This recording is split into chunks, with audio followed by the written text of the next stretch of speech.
Well, hello, my dear friends. Today we will see point-wise convergence and uniform convergence. तो ये क्या है, इनकी डेफिनेशन क्या कहती है, इनमें डिफरेंस क्या है, लेट्स सी। सबसे पहले हमारे पास ना पॉइंट वाइज कन्वर्जेंस की डेफिनेशन है जो कहती है कि एक कंटेन करता है आर के अंदर तो एफ एन जो सीक्वेंस है फंक्शंस की तो वो कन्वर्ज करेगी इस सेट के अंदर if limit N tends to infinite F of N x is equal to F of X आ जाए तो, और ये एग्जिस्ट करे। इट मीन्स मतलब क्या है इसका, देखो लिमिट वाला कंसेप्ट आप ऑलरेडी पढ़ भी चुके हो, फंक्शंस के रिस्पेक्ट में भी पढ़ चुके हो, बट यहाँ पे सीक्वेंस ऑफ फंक्शंस। तो एक एग्जांपल से इस चीज़ को समझने की कोशिश करते हैं। तो पहला एग्जांपल मैं लेके चलता हूँ कि मान लो आपके पास ना कोई सीक्वेंस ऑफ फंक्शन आपको गिवन है, that is f of N x is equal to, हम मान लेते हैं दैट इज एन एक्स है, ठीक है। तो ये कोई सीक्वेंस ऑफ फंक्शन है और यहाँ पे जो आपका गिवन होगा that will be n is greater than zero, that is given to you.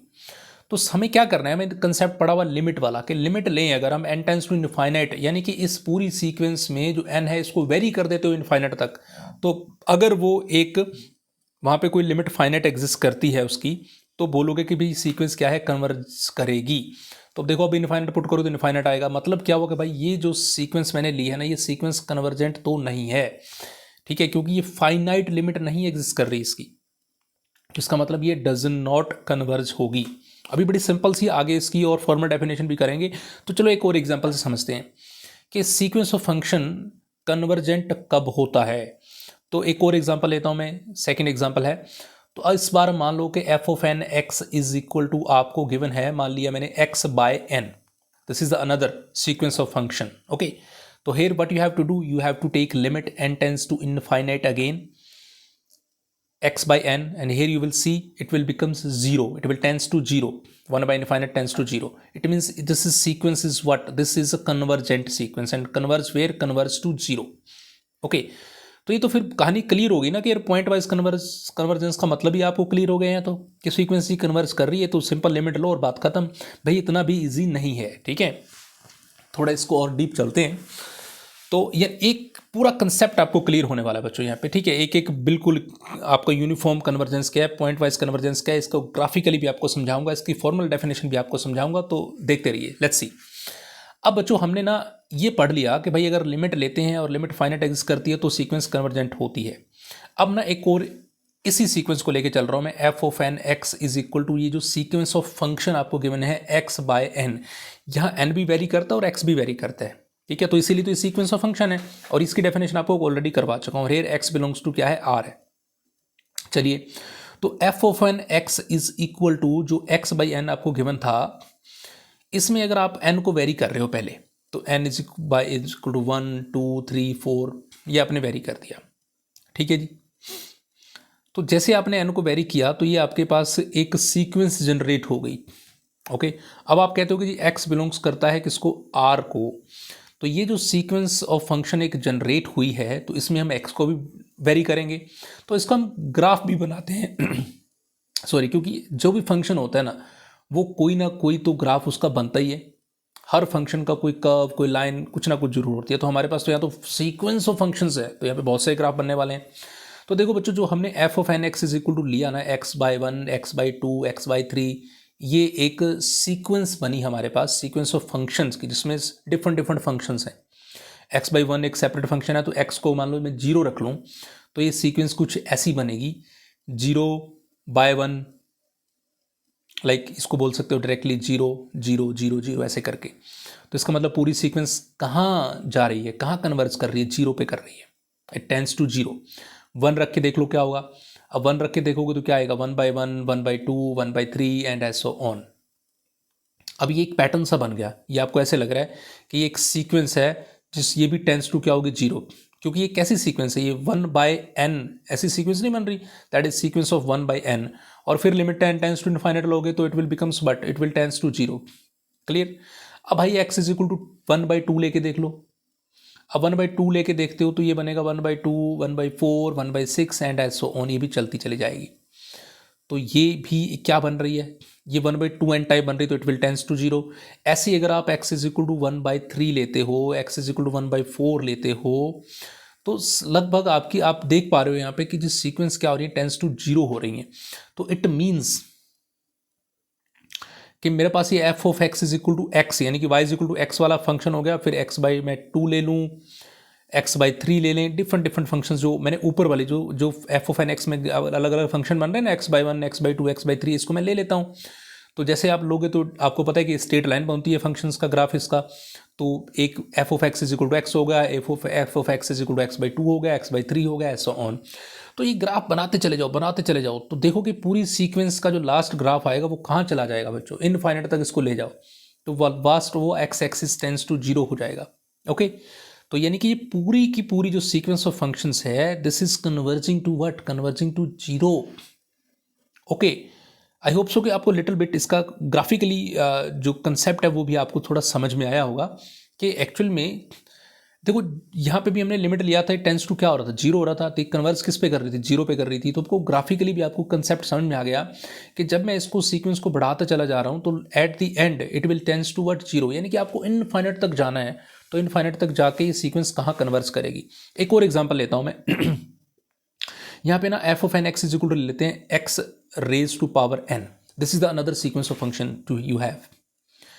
अब ये जो सीक्वेंस ऑफ फंक्शन है इसकी भी आप लिमिट लीजिए, then you will find out it will be finite और इनफाइनाइट। बट यहाँ ना एक चीज़ करते हैं कि यहाँ पे आपको एक इंटरवल गिवन है और वो मैंने क्लोज इंटरवल लिया है 0 to 1, ठीक है, स्पेसिफिक हो गया, वहाँ पे आपको प्रॉपर आर दे रखा था, यहाँ एक इंटरवल होगा 0 to 1। अब जैसे आपने 0 to 1 इंटरवल लिया तो यहाँ पे आपको लिमिट इसकी फाइंड आउट करना, और इसको फाइनाइट आएगा इनफाइनाइट आएगा, ये आपको एक then how you can find out if anybody have a strong concept of limit then you can find out। but see now मैं यहाँ पे ग्राफ की बात कर रहा हूँ इसलिए मैंने ये एक एग्जांपल लिया कि आपकी अंडरस्टैंडिंग को बिल्ड करने के लिए कि इसी क्वेश्चन को अगर मैं ग्राफिकली बनाऊं तो ये कैसा बनेगा। तो सबसे पहले तो आप देखो कि सीक्वेंस ऑफ फंक्शन आपको गिवन है that is x raise to power n, ठीक है। तो वही बात करेंगे, फर्स्ट ऑफ ऑल आप क्या करो, एक्स इज इक्वल टू आपने मान लो 0 पुट कर दिया, तो देन व्हाट सीक्वेंस कैसी बन गई, 0 0 power 1 0 power 2 0 power 3 so on. N ने तो वेरी होना ही है 1 से लेके, ठीक है ना, वो आपको ऊपर वाली चीज़ें समझ में आ गया होगा। तो अगेन आप लेके चलते हैं कि अब मान लो एक्स की वैल्यू, अब यहाँ पे एक्स इज इक्वल टू आप 0 पुट कर सकते हैं, 0 के बाद कोई और लाइक 1/2 पुट कर सकते हैं, 1/3 पुट करते हैं, सॉरी यहाँ एक्स एन लिखा हो तो एक्स बिलोंग्स टू 0 to 1 है, तो 1/2 पुट कीजिए, 1/2 1/2 पावर 1 1/2 पावर 2 1/2 पावर 3 एंड ऐसो ऑन। ये एक सीक्वेंस बन गई और यहाँ देखिए कि बन गई क्या, sequence of 1/2 raise to power n. ये फिर इनफाइनाइट पुट करोगे टेंस टू क्या हो जाएगी 0। फिर अगर आप एक्स इज इक्वल टू 1/3 लेके चलते हो तो वही चीज़ फिर बन जाएगी 1/3 and it will becomes what, it will also tends to what 0। तो दिस सीक्वेंस इस इंटरवल में 0 to 1 वाले लास्ट पॉइंट क्या है, फर्स्ट पॉइंट था 0, लास्ट पॉइंट है 1 1 रखोगे तो क्या आएगा 1 1 1 1, तो ये टेंस टू क्या हो रहा है 1। तो इसका मतलब ये पूरी सीक्वेंस 0 से 1 जो इंटरवल आपको गिवन था, यहाँ पे आपको लिमिट फाइंड आउट तो होगी। अब यहाँ पे ना आपको कंसेप्ट समझ में आएगा कि पॉइंट वाइज कन्वर्जेंस क्या होता है, यूनिफॉर्म कन्वर्जेंस क्या होता है। यहाँ पे ना इस पूरा फंक्शन सिर्फ एक पॉइंट पे कन्वर्ज नहीं कर रहा, गेटिंग पॉइंट, यहाँ पे डिफरेंट पॉइंट पे भी कन्वर्ज कर रहा है, और यहीं से कंसेप्ट शुरू हो जाता है कि यूनिफॉर्म कन्वर्जेंस का और पॉइंट वाइज कन्वर्जेंस का, लिमिट ऑफ द फंक्शन का। तो देखो दोस्तों, ये आपका सबसे पहले क्या है, f of x n x is equal to x raise to power n है, मैंने एन की वैल्यू 1 रखी तो ये बन गया f of x is equal to x, am I right. तो ये आपको पता है y is equal to x की स्ट्रेट लाइन होती है यहाँ से ये वाली। तो ऐसे ही आपको अगर दूसरा फंक्शन क्या होगा एक्स स्क्वायर, तो वो क्या होता है, पैराबोला होता है, अपवर्ड पैराबोला ऐसे बनेगा ना, तो ये हो जाएगा f of x is equal to x square वाला। फिर अगला कौन आएगा एक्स क्यूब का ग्राफ भी आई होप सो कि आपको आता होगा, नहीं आता तो मेरे ग्राफ के ऊपर स्पेशल लेक्चर है उसको आप जरूर देखें। तो एक्स क्यूब का ग्राफ कुछ ऐसा साफ बनता है, थोड़ा मैं ठीक करके बना लेता हूँ। कुछ बच्चों इस तरीके का ग्राफ होता है एक्स क्यूब का, ओके। तो ऐसे आपने ग्राफ बनाते गए एक्स की पावर 4 का 5 का 6 का ऐसे ऑन आप चलते चले गए। अब यहाँ पे नोटिस करने वाली बात ये होगी कि जितने भी आप ग्राफ बनाओगे इस पूरी सीक्वेंस ऑफ फंक्शंस में x की पावर 1 से लेके आप x की पावर इनफाइनाइट तक चले जा रहे हो, तो इंटरवल क्या है 0 से 1 रहना आपको 0 से 1 के बीच में। तो मान लो ये पॉइंट ले लिए मैंने, यहाँ पे मान लो 0.4 ले लेता हूँ, इधर 0.8 और बीच में मान लो 0.5 समथिंग यानी कि 1/2 ले लिया। अब देखो इस पॉइंट पे 1/2 होगा, ये इस पॉइंट पे 1/2 की पावर 2 होगा ये ग्राफ के ऊपर, यहाँ क्या होगा 1/2 की पावर 3 होगा, एंड सो ऑन। जैसे ये टेंस टू इस पॉइंट की तरफ बढ़ते चले जाओ, जितने भी ग्राफ बढ़ाओगे तो आप देखोगे ये पॉइंट कहाँ आ जाएगा, it will tends to what, zero. यहाँ पे आके y की वैल्यू क्या हो जाएगी बच्चों, जीरो हो जाएगी, यानी कि f ऑफ x की वैल्यू क्या हो जाएगी, जीरो हो जाएगी। तो it means when you are taking limit n tends to infinite of this function f of n x, it will gives you two kind of value, one is zero and other is one. Zero ये तब दे रहा है जब आपकी value है zero से लेके x one से छोटा हो, और जब x is equal to one है तो आपकी वैल्यू एब्सोल्युटली वन है। यानी कि यहाँ पे कन्वर्ज कर रहा है, पॉइंट वाइज कर रहा है, बट यहाँ पे उसकी पॉइंट वाइज लिमिट जो है ना वो एक नहीं आ रही, वो दो आ रही है, एक जीरो आ रही है, एक वन आ रही है। अब देखो बच्चों, अब ना एक इसकी फॉर्मल डेफिनेशन पे चलते हैं। इसको क्या है formal definition of point wise convergence की, कि let A containing in R, वही सीक्वेंस फंक्शन है तो वो कन्वर्ज होगा पॉइंट वाइज अगर आपका mod of F of N x minus F x less than आ जाए एप्सिलॉन और N greater than equal to M, और ये एम कोई पॉजिटिव नेचुरल नंबर होगा। अब अगर m डिपेंड करता है बच्चों किस पे, एक x पे और एक एप्सिलॉन पे, ये कहानी बस इतनी सी है। ये मोड वाली डेफिनेशन आप कंटिन्यूटी में भी पढ़ चुके होंगे, आई होप सो। तो अगर x और एप्सिलॉन पे डिपेंड करेगा तो फंक्शन क्या होगा, पॉइंट वाइज कन्वर्जेंस होगा। अब कैसे होगा देखो, मैंने कोई फंक्शन लिया और कोई भी एक सीक्वेंस ऑफ फंक्शन हमने कंसीडर कर लिया, that n of N x plus one.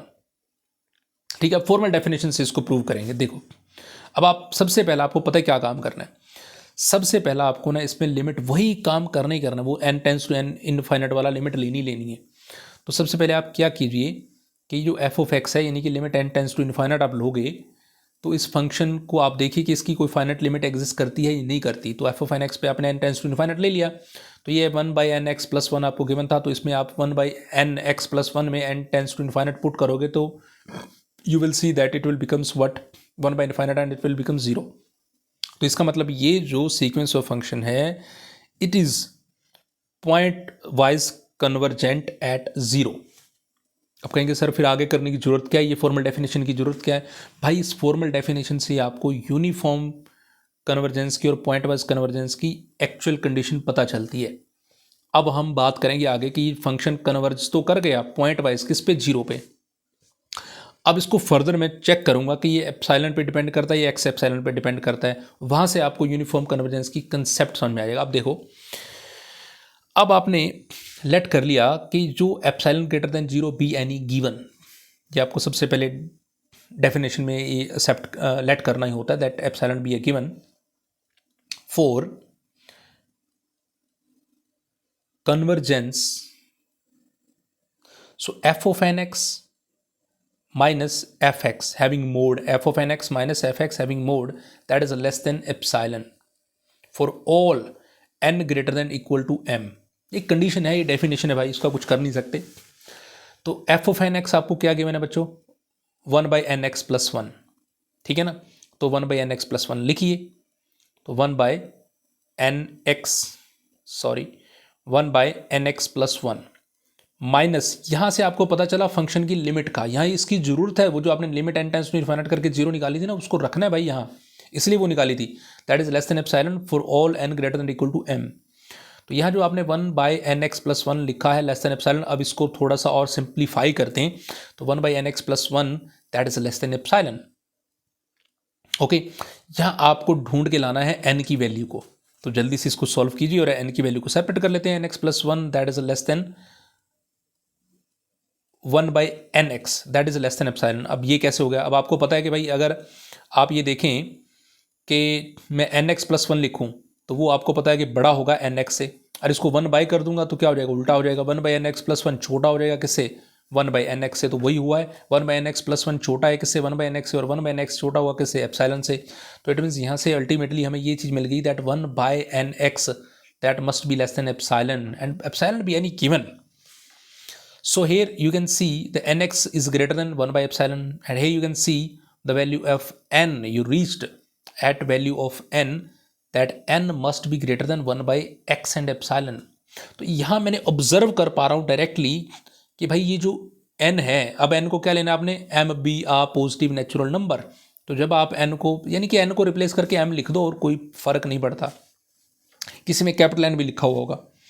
तो here we take a positive integer that will be, sorry मैंने नेचुरल नंबर बोला, गलत बोला, पॉजिटिव इंटीजर m, तो m is greater than 1 by x epsilon.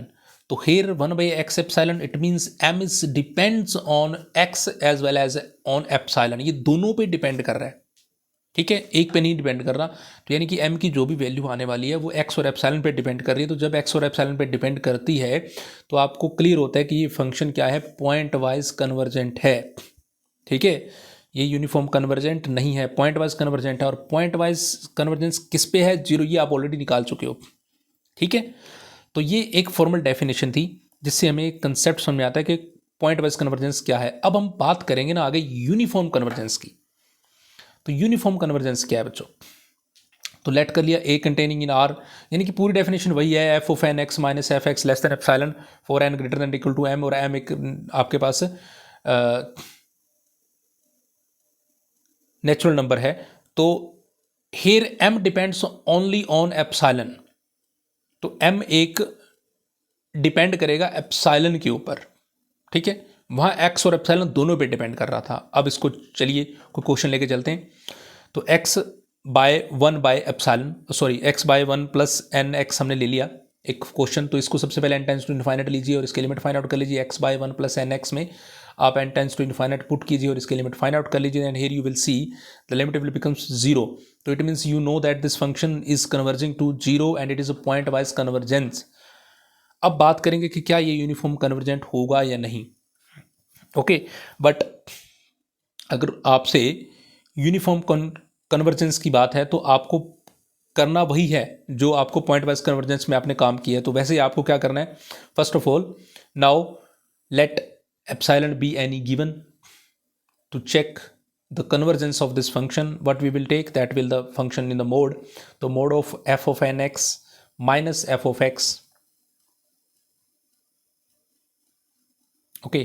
तो here what is the value of mode f of nx, तो f of nx आपको पता है, तो n greater than equal to m is ये हमेशा साथ लिखना ही लिखना है आपको, ये this is the definition, part of this definition. तो f of nx क्या है बच्चों, x by 1 plus nx, x by 1 plus nx, and f of x आपने फाइंड आउट कर लिया, दैट इज 0, तो लेस देन एप्सिलॉन। तो यहाँ से आप क्या करना है, आपको n की वैल्यू लेके आनी है हर हालात में, ठीक है। तो देखेंगे कि n डिपेंड करता है एप्सिलॉन पे या x और एप्सिलॉन पे, देन वी विल सी। तो यहाँ पे हमने x by 1 plus nx that will be less than epsilon for all n greater than equal to m। तो इसको क्या कर दीजिए बच्चों, अब इसको कर दो अपोजिट, उल्टा। तो 1 plus nx by x greater than हो जाएगा 1 by epsilon, and for all n greater than equal to m that will be same. तो हम 1 plus nx by x को greater than equal to epsilon, sorry greater than to 1 by epsilon, यहाँ तक हम इस equation को solve करके लेके आए। अब x को आप इन दोनों के नीचे अलग अलग कर सकते हैं, दैट 1 by x अलग हो जाएगा, 1 by nx पे तो सिर्फ क्या बचेगा, सिर्फ 1 plus n and greater than 1 by epsilon.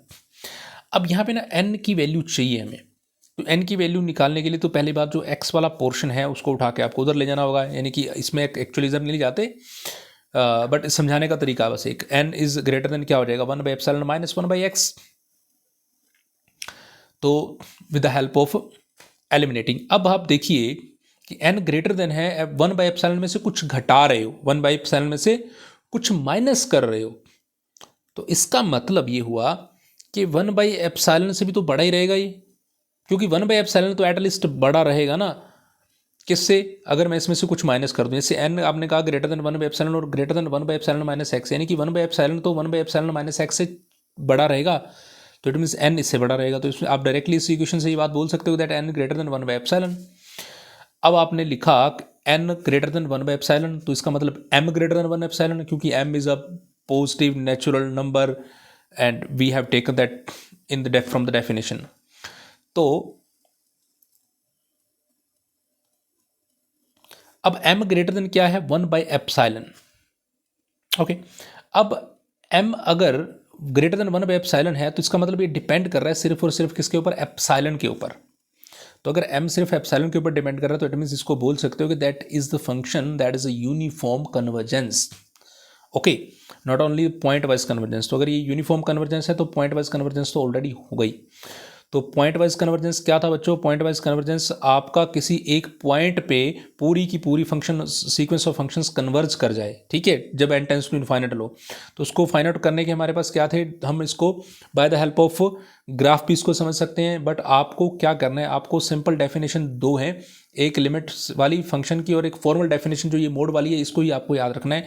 इस पूरी डेफिनेशन में आपको लिमिट की जरूरत पड़ेगी। सबसे पहले आपको लिमिट का काम करना है, एफ ऑफ एक्स उससे आएगा, और फिर आप एफ ऑफ एन एक्स और एफ ऑफ एक्स को दोनों को पुट करके और लेस देन एप्सिलॉन, यानी कि लास्ट पे आपको या तो पूरी सीक्वेंस जो एम की वैल्यू आएगी या तो वो एक्स और एप्सिलॉन पे डिपेंड करेगी, या फिर वो सिर्फ और सिर्फ एप्सिलॉन पे डिपेंड करेगी। बस यहाँ पे दोनों को आपको ध्यान रखना है कि कौन सी कब यूनिफॉर्म कन्वर्जेंस है और कब सिंपली पॉइंट वाइज कन्वर्ज है। तो ये लास्ट वाला क्वेश्चन हमने किया था जो सीधा वन एप्सिलॉन पे डिपेंड था, तो ये यूनिफॉर्म कन्वर्जेंस था। So thank you so much guys.